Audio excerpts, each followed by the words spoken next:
Hello les amis, c'est moi Sophia, j'espère que vous allez bien, ça me fait hyper plaisir de vous retrouver pour une toute nouvelle vidéo. Et aujourd'hui je vais vous parler des livres qui m'ont marqué de décembre à mi-février et je vais vous faire un petit point lecture sur ma lecture en cours. Voilà.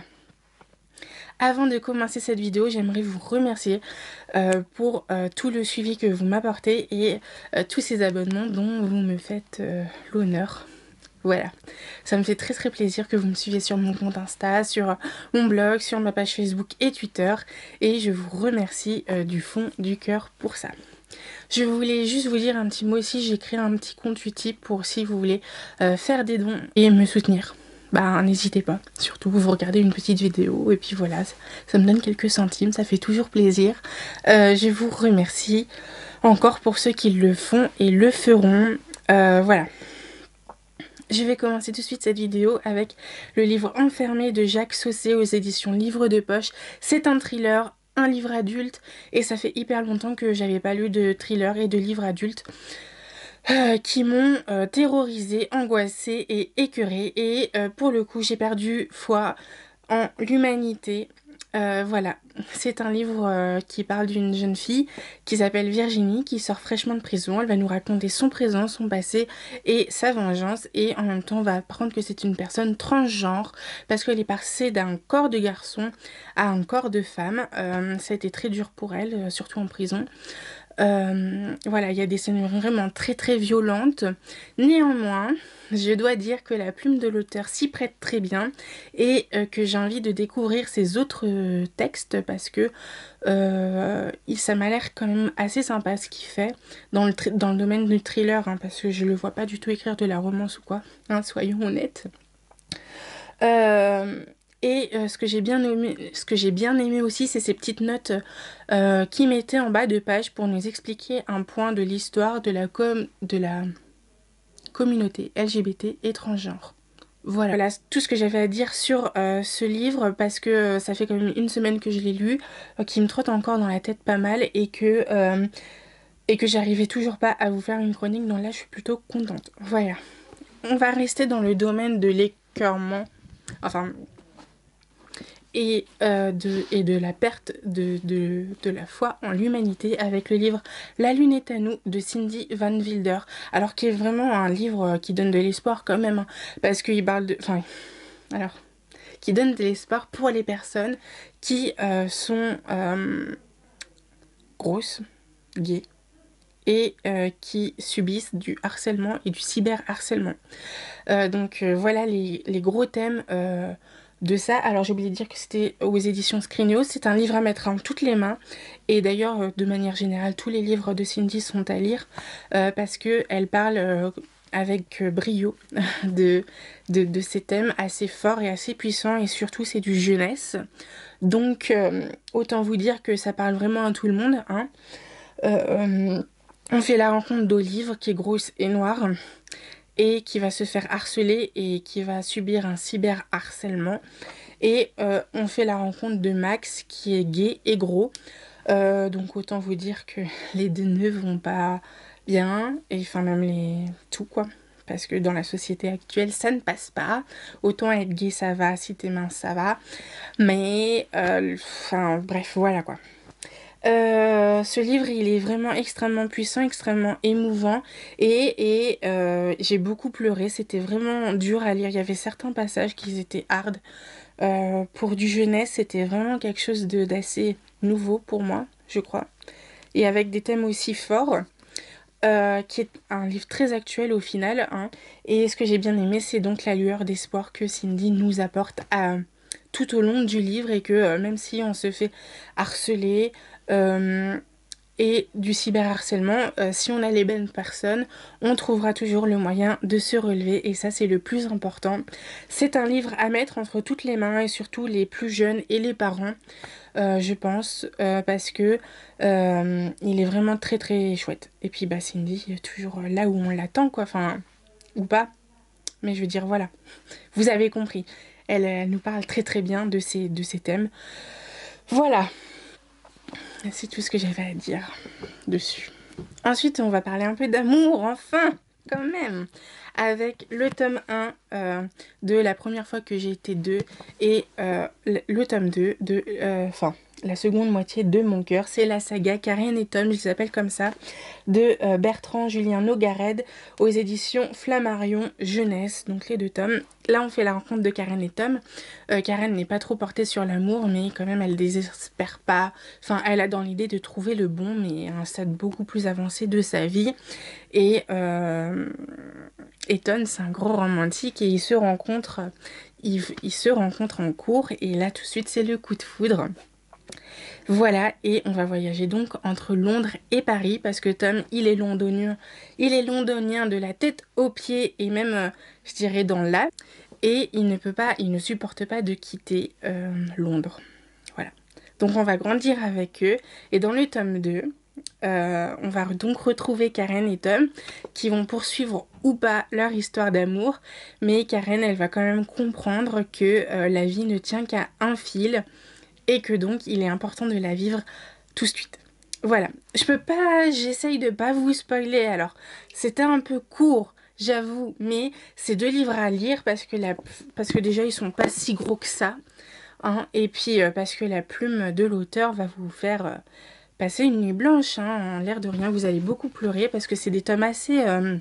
Enfin, c'est des livres assez émotionnellement forts et on traite le deuil, enfin, on traite le deuil, non, oui, on traite le deuil, mais je veux dire, on traite de sujets comme le deuil et l'amour, alors on va vraiment deux s'opposer, mais en même temps, pas si opposés que ça, et on voit comment les personnages vont grandir et vont apprendre à s'aimer et à se faire confiance, en fait, voilà.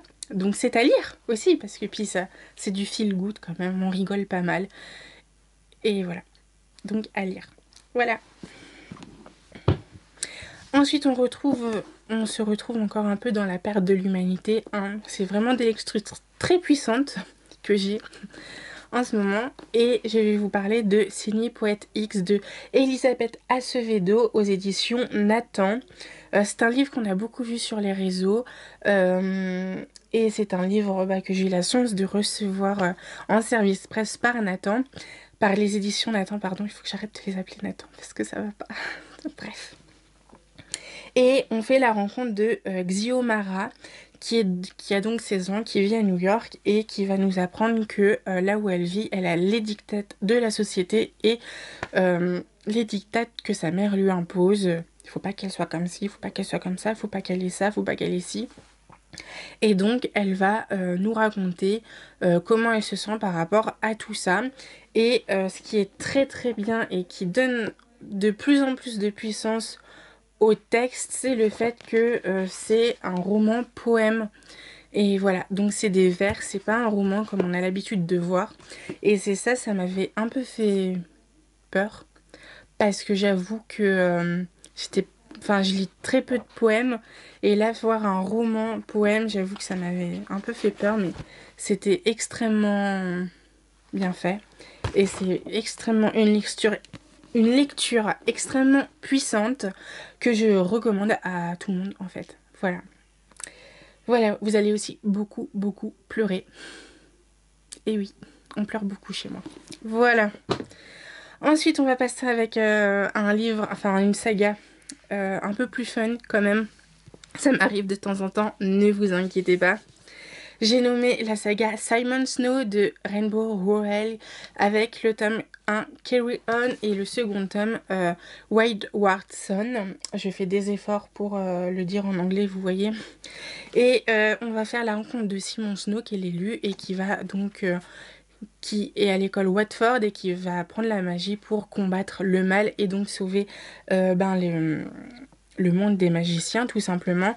Et en même temps, il va faire un pacte un peu avec Baz, son colocataire, pour apprendre, enfin, pour connaître qui est l'assassin de la mère de Baz, et en même temps ça va donner une histoire d'amour. Il y a un peu un triangle amoureux comme ça, mais bon, il prend pas trop le pas non plus des autres choses. C'est vraiment très bien fait. Alors j'ai aimé la version anglaise, mais j'ai aussi beaucoup aimé la version française. C'est une relecture que j'ai lue pour le Cold Winter Challenge. Et dans cette histoire, il y a une autre histoire un peu que... que Simon n'entend pas parce qu'il est occupé à d'autres choses et que nous on apprend comme ça au fur et à mesure, on comprend qui sont les parents de Simon. Je vous le dis parce que à Watford ils le disent d'emblée que les magiciens normalement ils n'abandonnent pas leurs enfants. Or Simon bah, c'est le seul magicien abandonné. Et voilà, et donc du coup on va apprendre qui sont les parents dans ce tome de Simon, sauf que Simon lui il ne le sait pas, et s'il y avait, au moment où je l'ai lu, c'est-à-dire en version française en 2018, j'ai eu la sensation que s'il y avait une suite, et ben l'autrice nous dirait dans un second tome les réponses à mes questions et donc à celles de Simon. Or, dans ce second tome, fameux second tome, les réponses à mes questions ne sont pas du tout mentionnées et j'étais un peu déçue par ça, même si j'étais hyper contente de retrouver Simon et Baz et Pénélope et Agatha, même si Agatha c'est un personnage que j'aime un peu moins. Mais bon, voilà. C'est une histoire très bien, hein, qui fait un peu suite, mais bon, j'aime pas. Disons que ça me gêne qu'il soit parti en Amérique, tout ça, mais je vais pas vous en dire trop non plus parce que j'ai pas envie de vous spoiler. Par contre, s'il y en a qui sont aussi fans de cette saga, n'hésitez pas à venir me parler aussi de ce second tome, de ce que vous en avez pensé et tout. J'attends avec impatience le tome 3 parce que j'espère qu'elle va répondre à mes questions. C'est ce que j'attends le plus en fait.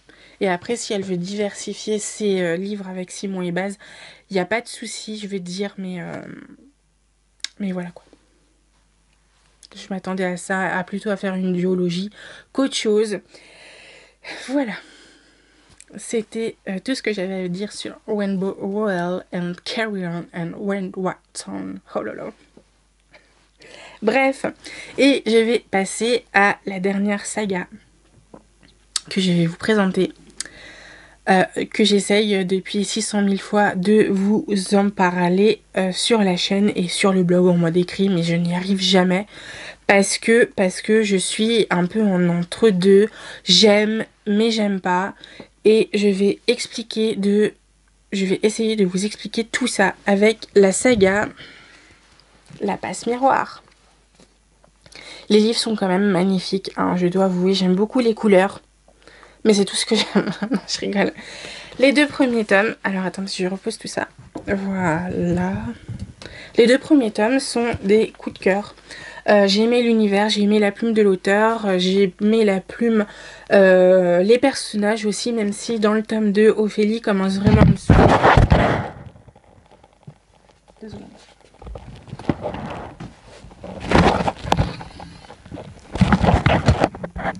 Voilà.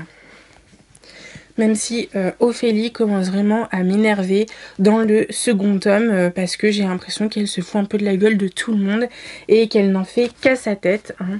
Alors dans le premier tome je trouvais ça sympa, mais dans le second tome un peu moins parce qu'on lui charge de quelque chose d'assez important au final et bon bah comme d'habitude elle n'en fait qu'à sa tête quoi. Donc voilà, mais néanmoins...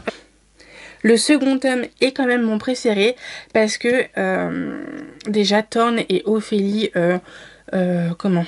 sont vraiment ensemble pour le coup et travaillent vraiment ensemble et on voit que c'est un très beau couple quand ils sont tous les deux.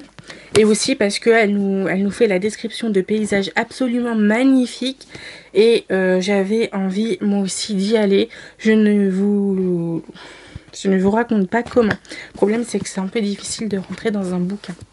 On va pas se le cacher. Et le tome 3 et le tome 4, c'est des tomes que j'aime un peu moins, voire le tome 3 que j'aime pas du tout. Et le tome 3, je me demande pourquoi il existe en fait, tellement je comprends pas pourquoi il existe.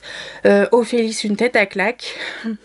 Et de vous à moi, j'étais très contente de ce qu'elle a subi dans le second tome 3 parce que voilà, je trouve qu'elle le méritait. Bon, je suis un peu méchante, j'avoue. Avec ce tome, je suis méchante. Mais je la supportais tellement pas que moi-même, j'avais envie de l'étrangler parce que voilà, elle est insupportable. Je ne l'aime pas, je suis désolée. C'est le premier personnage principal que je déteste autant. et j'espère que ça va s'arrêter là parce que je supporte vraiment pas. Et puis ce que j'ai pas aimé aussi dans ce tome 3, c'est le fait qu'il y ait un bond de 2 ans entre la fin du tome 1, enfin la fin du tome 2, pardon, et le tome 3. Et ça m'a complètement perturbée. J'ai pas compris du tout. Et c'était vraiment, bah voilà. Du coup, ça m'a saoulée et j'ai passé tout le 3e tome à l'engueuler. Voilà. Et du coup, j'ai aussi, dans ce tome 3, l'impression que l'univers se casse un peu la gueule parce que j'ai... Alors après, je suis restée au niveau des personnages, hein, on va pas se le cacher.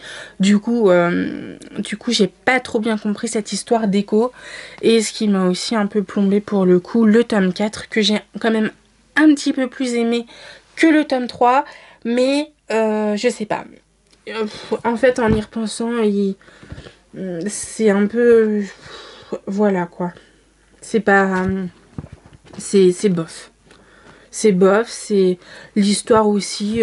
J'ai pas trop compris cet entre-deux mondes, un monde à l'endroit, un monde à l'envers. Voilà. Et puis donc je suis déçue. Non. Ouais, je suis déçue de ces 2 derniers tomes. On était en apothéose avec le second tome et tout repart en cacahuète. Donc franchement, je suis déçue. Après, c'est des tomes que je garde parce que les couvertures sont quand même terriblement belles. Très simples, mais très belles. Et c'est une saga que je compte relire. Peut-être pour me faire du mal ou pas. Je ne sais pas. Je ne sais pas. À voir, l'avenir nous le dira. Et donc je finis par mon point lecture. Où je vais vous parler de ma lecture en cours en avant-première parce que je ne l'ai toujours pas partagée sur les réseaux. Et oui, je suis pas gentille. J'ai nommé Le Renard et la Couronne de Yann Fastier aux éditions Talent Haut. Et comme vous le voyez, mon marque-page, j'en suis quand même à la partie 2. Donc j'ai lu une partie en 2 jours à peu près. Voilà. Je prends le temps parce que j'ai lu énormément de lectures ces temps-ci. Et là, je voulais vraiment me poser et prendre le temps de découvrir l'histoire. Donc ça, c'est sympa. Hein. On fait la rencontre de Anna qui voit sa grand-mère mourir. Et donc, elle va devoir quitter chez elle et là où elle avait grandi. Et se faire les armes dans le monde et dans des villes assez... dans une grande ville, et elle va dormir dans la rue, mais elle va trouver des gens. Pour ce que j'en ai lu, pour le moment, la première partie est assez sympa. J'aime bien la plume de l'auteur. Après, c'est la première fois que je fais des points lecture, donc je ne sais pas trop quoi vous dire. Comme je vous ai dit, j'en suis donc à la partie 2. Et pour le moment, c'est plutôt pas mal. Après, je ne comprends toujours pas quel est le rapport avec le renard. Et dans les pages d'après que j'ai un peu feuilletées, pour moi, il n'y a pas encore de relation. Donc, j'espère que il y en aura une quand même. C'est un petit peu voilà. Sinon, voilà, ma lecture. N'hésitez pas à me dire si vous l'avez lu en commentaire et ce que vous en avez pensé, surtout comme d'ailleurs tous les autres livres présentés. Sur ce, je vous souhaite de bonnes lectures. N'hésitez pas à me suivre et à partager encore mes vidéos. Voilà. On se retrouve tantôt pour une prochaine vidéo et toujours sur le blog pour de nouvelles chroniques et autres articles. Je vous embrasse très fort. Passez de bonnes lectures. Voilà. À bientôt. Bisous.